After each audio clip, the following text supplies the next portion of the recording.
सुप्रभात। हिंदी कक्षा में एक बार फिर से आपका स्वागत है और आशा करती हूँ कि अभी तक मेरा कराया गया पाठ 4 पापा जब बच्चे थे का अध्ययन आपने कर लिया होगा और कहानी को अच्छे से समझ लिया होगा और मेरे द्वारा भेजा गया कार्य आपने उत्तर पुस्तिका में कर लिया होगा। आज की कक्षा में हम आपकी रचना प्रसून व्याकरण पुस्तक से पाठ 4 वाक्य विचार करेंगे। इसको शुरू करने से पहले हम पाठ 1 भाषा और व्याकरण की थोड़ी पुनरावृत्ति करेंगे, जिसके अंतर्गत हमने पढ़ा था भाषा के रूप, व्याकरण के अंग। भाषा के 2 रूप होते हैं, मौखिक और लिखित, और व्याकरण के 3 अंग के बारे में हमने पढ़ा था, वर्ण, शब्द और वाक्य। व्याकरण के 3 अंग पढ़े थे, वर्ण, शब्द और वाक्य। बच्चों, वर्ण के अंदर हमने पढ़ा था ये भाषा की सबसे छोटी इकाई होती है जिसके हम और टुकड़े नहीं कर सकते, जैसे क, म, च। वर्ण भाषा की सबसे छोटी इकाई है जिसके हम और टुकड़े नहीं कर सकते, जैसे क, म, च। और वर्ण के बाद शब्द आता है क्योंकि हम वर्णों को मिलाकर शब्द बनाते हैं, जैसे कमल, गमला। वर्णों को मिलाकर हमने शब्द बनाए और शब्द से हम क्या बनाते हैं, वाक्य। जैसे गमला इधर रख। तो हमने शब्द, वर्ण से शब्द बनाए और शब्द से वाक्य। और आज हम अपनी इसी कक्षा में वाक्य के बारे में पढ़ेंगे, जिसके अंतर्गत हम इसके अंगों को भी जानेंगे। एक उदाहरण द्वारा हम वाक्य की तरफ बढ़ते हैं।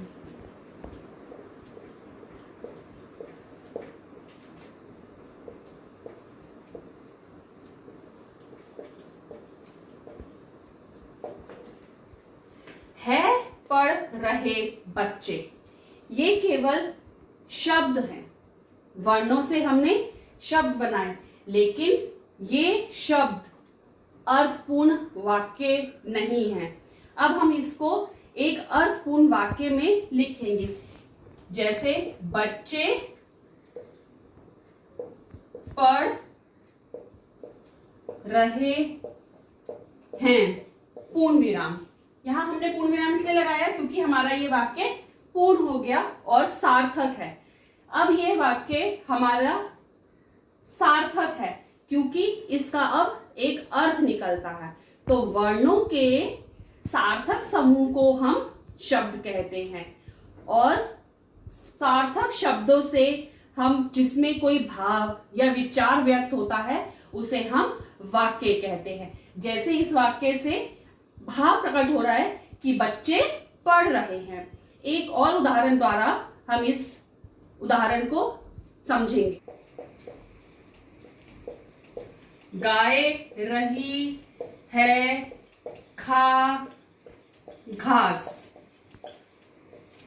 देखिए, गाय रही है खा घास, ये भी एक शब्द है लेकिन अर्थपूर्ण निश्चित क्रम में नहीं है, इसलिए हम इसे एक वाक्य नहीं कहेंगे। अब हम इसे एक निश्चित और अर्थपूर्ण वाक्य में लिखेंगे।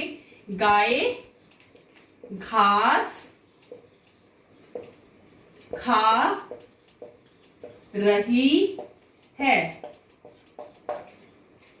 अब ये हमारा शब्दों के साथ निश्चित क्रम में अर्थपूर्ण वाक्य बनता है।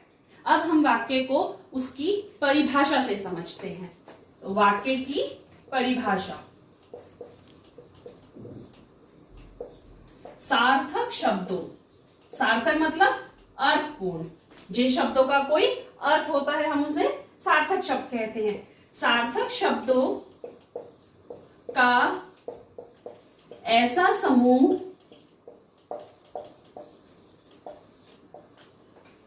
जो कोई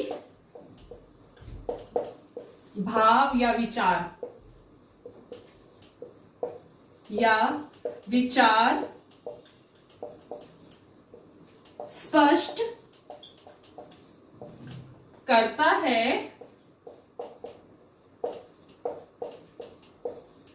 उसे वाक्य कहते हैं।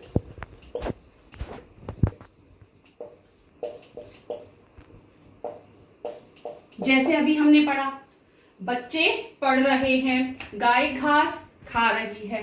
तो हमारे सार्थक शब्दों का जो समूह था, जो कोई हमें भाव या विचार बताता है, हम उसे वाक्य कहते हैं। जैसे आप ही की पुस्तक का एक एग्जाम्पल लेते हैं। रीना गाना गा रही है। रीना गाना गा रही है। ये वाक्य एक अर्थपूर्ण है और शब्दों के साथ निश्चित क्रम में है, तो ये एक संपूर्ण वाक्य बनता है हमारा। हिंदी में हमें वाक्य बनाने के लिए कर्ता, कर्म और क्रिया का क्रम निर्धारित करना पड़ता है। कर्ता, कर्म और क्रिया का क्रम, ये तीन हमें अपने वाक्य के लिए जरूरी चाहिए होते हैं। जैसे पिताजी अखबार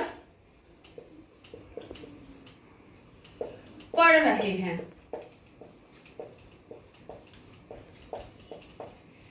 पिताजी इसमें करता है क्योंकि उनके द्वारा ये कार्य किया जा रहा है कि वे अखबार पढ़ रहे हैं।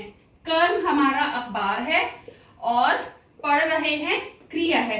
क्रिया शब्द हमने अपनी पहली कक्षाओं में भी पढ़ा है, जो काम के करने या होने का पता लगाते हैं। जैसे पढ़ना, लिखना, कूदना, मतलब जो कार्य उस समय किया जा रहा है या हो रहा है, उसको हम क्रिया कहते हैं।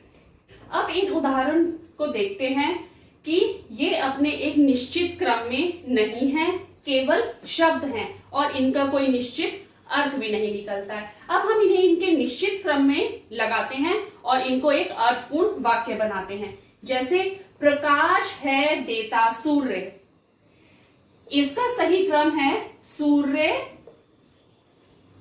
प्रकाश, देता है।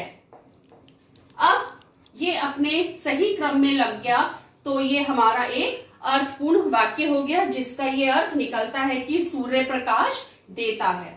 चलिए, पानी में है गिलास, गिलास में पानी है। अर्थपूर्ण वाक्य, क्योंकि ये अपने एक निश्चित क्रम में आ गया। बंदर पर है बैठा डाल, डाल पर बंदर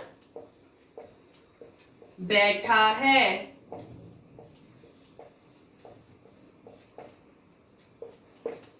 तारे हैं में नभ, नभ मीन्स आकाश, नभ में तारे हैं। इन वाक्यों को अब हमने इन अर्थपूर्ण और क्रम से लिखा, तो अब ये हमारे वाक्य अर्थ के साथ हैं और निश्चित क्रम के साथ हैं, भाव और विचार व्यक्त कर रहे हैं, इसे हम वाक्य कहते हैं। अब हम वाक्य के अंग पढ़ेंगे। वाक्य के दो अंग होते हैं। वाक्य के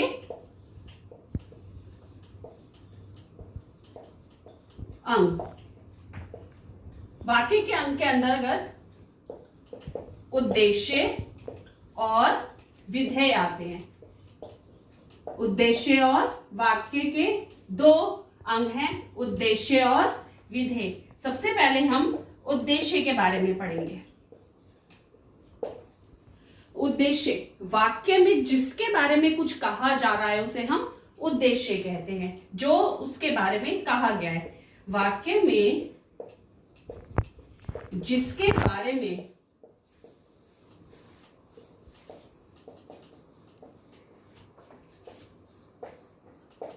कहा गया है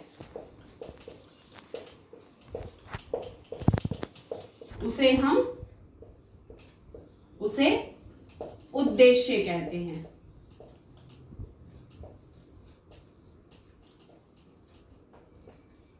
अब हम इसे उदाहरण द्वारा समझेंगे। उद्देश्य किसे कहते हैं? वाक्य में जिसके बारे में कहा जा रहा है या जिसके बारे में बात की जा रही है उसे हम वाक्य का उद्देश्य कहते हैं। जैसे रजत बाजार जा रहा है। तो यहां पर किसके बारे में यहां वाक्य में बात हो रही है कि कौन बाजार जा रहा है? रजत बाजार जा रहा है। तो इस वाक्य का उद्देश्य हमारा हुआ रजत, क्योंकि रजत बाजार जा रहा है और वाक्य में रजत के बारे में बात कही जा रही है। हम उद्देश्य को और कुछ उदाहरणों की सहायता से सीखेंगे। सबसे पहले उद्देश्य। राम घर जा रहा है। यहां किसके बारे में बात हो रही है कि घर जा रहा है? राम घर जा रहा है। तो राम हमारा उद्देश्य है जिसके बारे में वाक्य में कहा जा रहा है।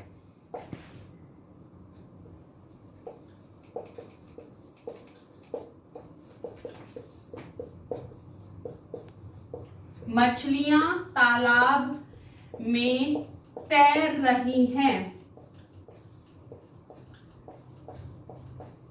इस वाक्य में किसके बारे में कहा जा रहा है कि कौन तालाब में तैर रहा है?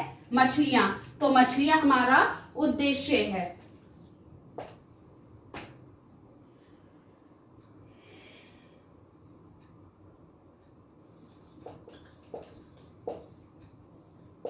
बच्चे मैदान में खेल रहे हैं।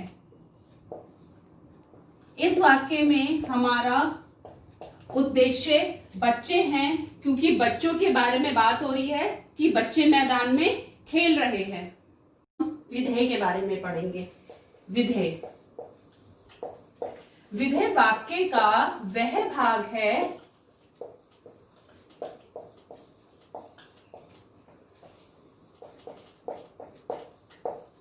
जिसमें उद्देश्य के बारे में कहा जाता है, जिसमें उद्देश्य के बारे में कुछ बताया जा रहा है या बात की जा रही है।